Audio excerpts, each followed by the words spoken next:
Chapter 8, Homesickness.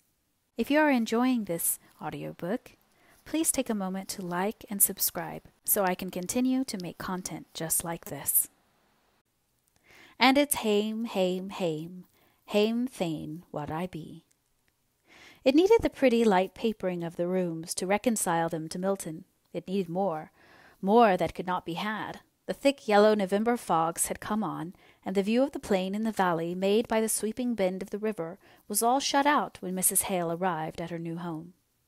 Margaret and Dixon had been at work 2 days, unpacking and arranging, but everything inside the house still looked in disorder, and outside a thick fog crept up to the very windows and was driven into every open door in choking white wreaths of unwholesome mist.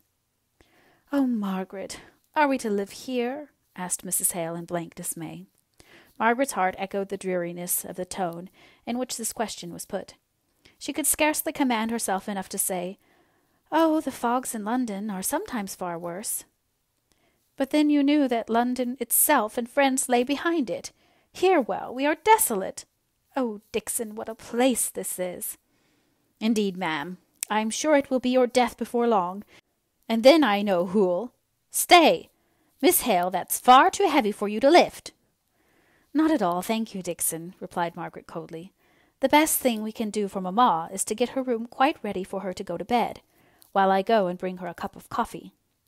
Mr. Hale was equally out of spirits and equally came upon Margaret for sympathy. "Margaret, I do believe this is an unhealthy place.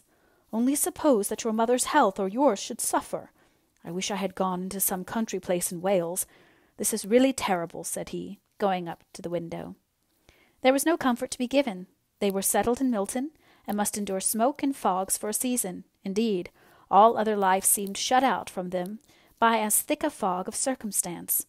Only the day before Mr. Hale had been reckoning up with some dismay how much their removal and fortnight at Heston had cost, and he found it had absorbed nearly all his little stock of ready money. No, here they were, and here they must remain. At night, when Margaret realized this, she felt inclined to sit down in a stupor of despair. The heavy smoky air hung about her bedroom, which occupied the long narrow projection at the back of the house. The window, placed at the side of the oblong, looked at the blank wall of a similar projection, not above 10 feet distant.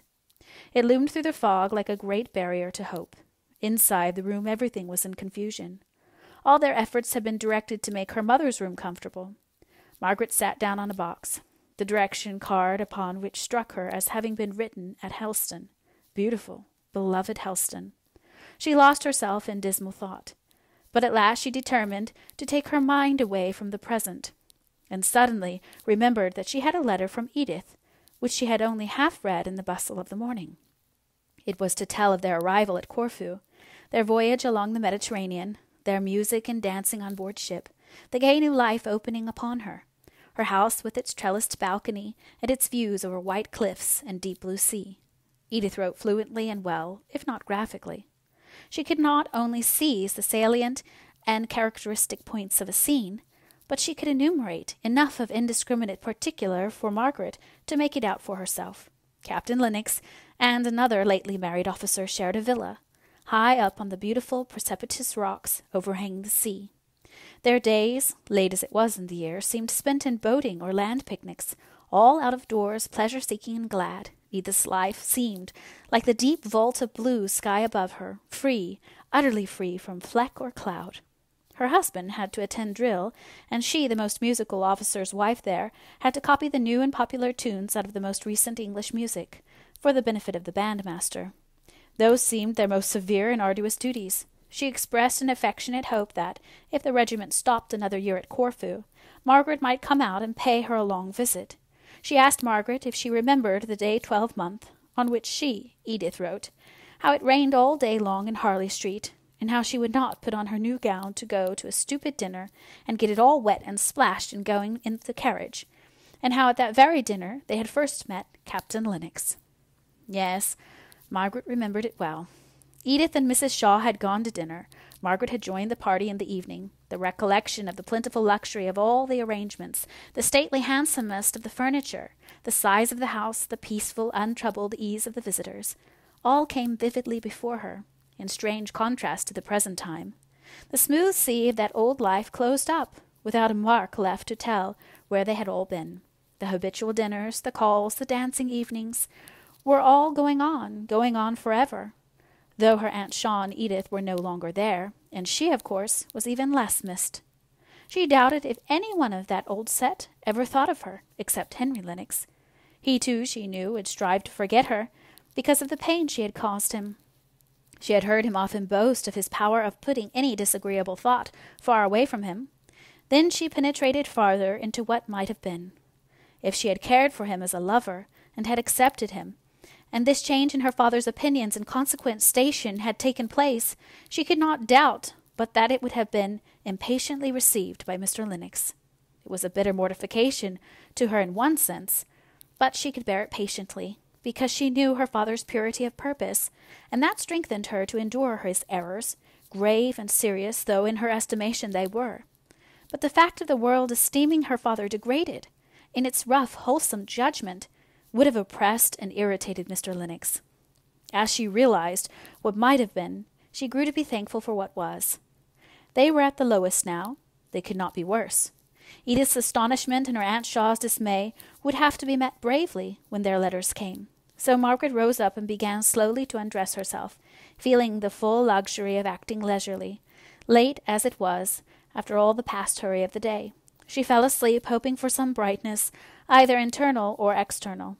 But if she had known how long it would be before the brightness came, her heart would have sunk low down. The time of the year was most unpropitious to health as well as to spirits.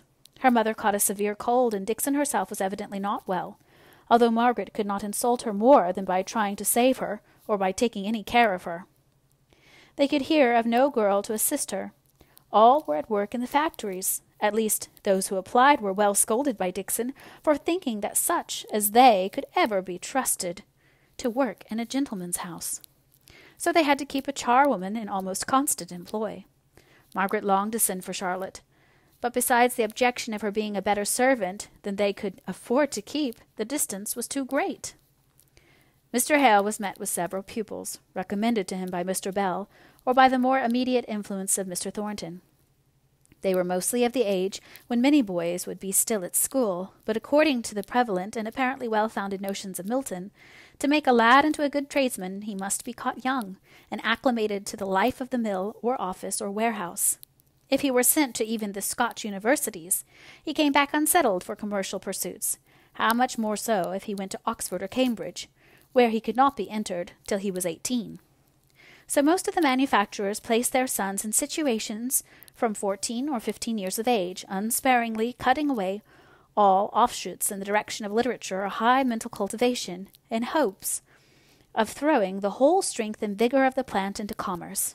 Still, there were some wiser parents, and some who had sense enough to perceive their own deficiencies and strive to remedy them. Nay, there were a few, no longer youths, but men in the prime of life, who had the stern wisdom to acknowledge their own ignorance, and to learn late, when they should have learnt early. Mr. Thornton was perhaps the oldest of Mr. Hale's pupils. He was certainly the favourite. Mr. Hale got in the habit of quoting his opinions so frequently and with such regard that it became a little domestic joke to wonder what time during the hour appointed for instruction could be given to absolute learning. So much of it appeared to have been spent in conversation. Margaret rather encouraged this light, merry way of viewing her father's acquaintance with Mr. Thornton, because she felt that her mother was inclined to look upon this new friendship of her husband's with jealous eyes. As long as his time had been solely occupied with his books and his parishioners, as at Helston, she had appeared to care little whether she saw much of him or not. But now that he looked eagerly forward to each renewal of his intercourse with Mr. Thornton, she seemed hurt and annoyed, as if he were slighting her companionship for the first time. Mr. Hale's overpraise had the usual effect of overpraise upon his auditors. They were little inclined to rebel against Aristides being always called the just. After a quiet life in a country parsonage for more than 20 years, there was something dazzling to Mr. Hale in the energy which conquered immense difficulties with ease. The power of the machinery of Milton, the power of the men of Milton, impressed him with a sense of grandeur, which he yielded to without caring to inquire into the details of its exercise. But Margaret went less abroad, among machinery and men, saw less of power in its public effect, and, as it happened, she was thrown with one or two of those who, in all measures affecting masses of people, must be acute sufferers for the good of many. The question always is, has everything been done to make the sufferings of these exceptions as small as possible? Or in the triumph of the crowded procession have the helpless been trampled on, instead of being gently lifted aside out of the roadway of the conqueror, whom they have no power to accompany on his march? It fell to Margaret's share to have to look out for a servant to assist Dickson, who had at first undertaken to find just the person she wanted to do all the rough work of the house. But Dickson's idea of helpful girls were founded on the recollection of tidy elder scholars at Helston's school, who were only too proud to be allowed to come to the parsonage on a busy day, and treated Mrs. Dickson with all the respect and a good deal more of fright which they paid to Mr. and Mrs. Hale. Dickson was not unconscious of this odd reverence which was given to her, nor did she dislike it. It flattered her, much as Louis XIV was flattered by his courtiers, shading their eyes from the dazzling light of his presence. But nothing short of her faithful love for Mrs. Hale could have made her endure the rough, independent way in which all the Milton girls, who made application for the servant's place, replied to her inquiries respecting their qualifications. They even went the length of questioning her back again, having doubts and fears of their own as to the solvency of a family who lived in a house of £30 a year, and yet gave themselves airs and kept 2 servants, one of them so very high and mighty. Mr. Hale was no longer looked upon as vicar of Helston, but as a man who only spent at a certain rate. Margaret was weary and impatient of the accounts which Dickson perpetually brought to Mrs. Hale of the behaviour of these would-be servants. Not but what Margaret was repelled by the rough, uncourteous manners of these people, not but what she shrunk with fastidious pride from their hell-fellow accost, and severely resented their unconcealed curiosity as to the means and position of any family who lived in Milton, and yet were not engaged in trade of some kind. But the more Margaret felt impertinence, the more likely she was to be silent on the subject, and, at any rate, if she took upon herself to make inquiry for a servant, she could spare her mother the recital of all her disappointments and fancied or real insults. Margaret accordingly went up and down to butchers and grocers, seeking for a nonpareil of a girl, and lowering her hopes and expectations every week as she found the difficulty of meeting with any one in a manufacturing town who did not prefer the better wages and greater independence of working in a mill. It was something of a trial to Margaret to go out by herself in this busy, bustling place. Mrs. Shaw's ideas of propriety and her own helpless dependence on others had always made her insist that a footman should accompany Edith and Margaret, if they went beyond Harley Street or the immediate neighbourhood. The limits by which this rule of her aunt's had circumscribed Margaret's independence had been silently rebelled against at the time, and she had doubly enjoyed the free walks and rambles of her forest life from the contrast which they presented.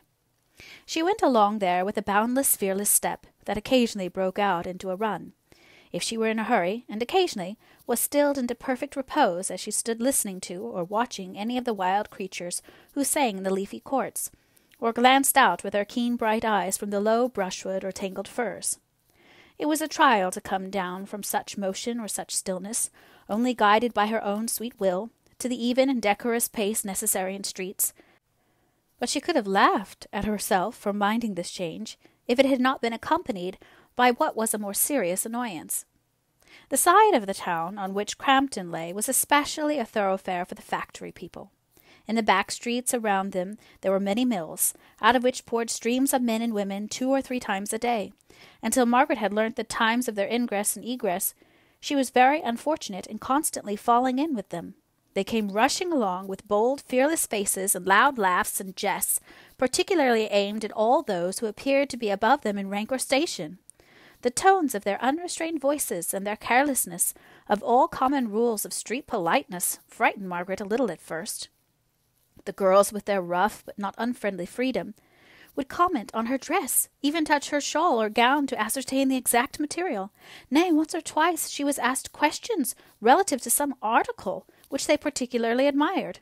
There was such a simple reliance on her womanly sympathy with their love of dress and on her kindliness that she gladly replied to these inquiries, as soon as she understood them, and half smiled back at their remarks. She did not mind meeting any number of girls, loud-spoken and boisterous though they might be.